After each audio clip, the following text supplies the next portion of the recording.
Can a senior officer meet privately with an investor, with an analyst, and not violate Regulation FD? Today on Zippy Point.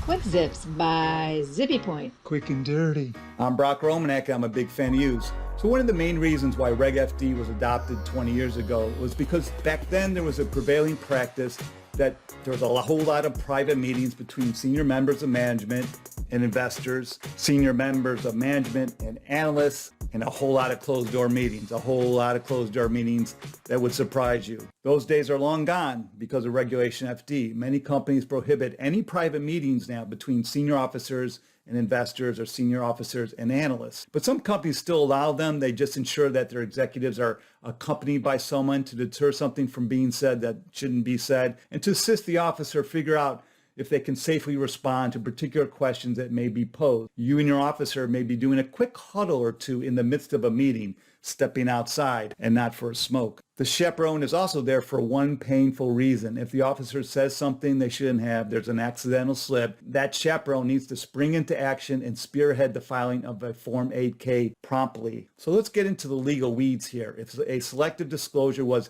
non-intentional, then under Rule 108.2, the company must disclose the information promptly after a company's senior official learns or is reckless in not knowing that the information is both material and non-public. Under Rule 108.1, if the disclosure is intentional, the company must disclose the same information to the public simultaneously to avoid violating Reg FD. So you're sitting there at the meeting next to the officer, so that ain't going to happen, right?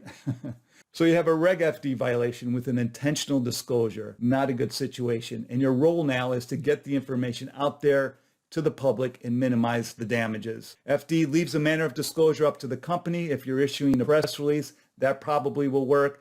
But you're in dark waters in a situation like this, intentional or not. So doing all you can do isn't a bad idea. Filing a Form 8K in addition to issuing a press release, attaching that press release as an exhibit, assures you of falling within the FD safe harbor and takes the air out of any questions about whether you've adequately disseminated your disclosure, keeping the wolves at bay. If your officer inadvertently let the cat out of the bag, you'll want to claim the safe harbor. So learn more about common Reg FD situations that you might find yourself in by going to zippypoint.com or search YouTube with the hashtags of #RegFD, #ZippyPoint, and let me know what you think.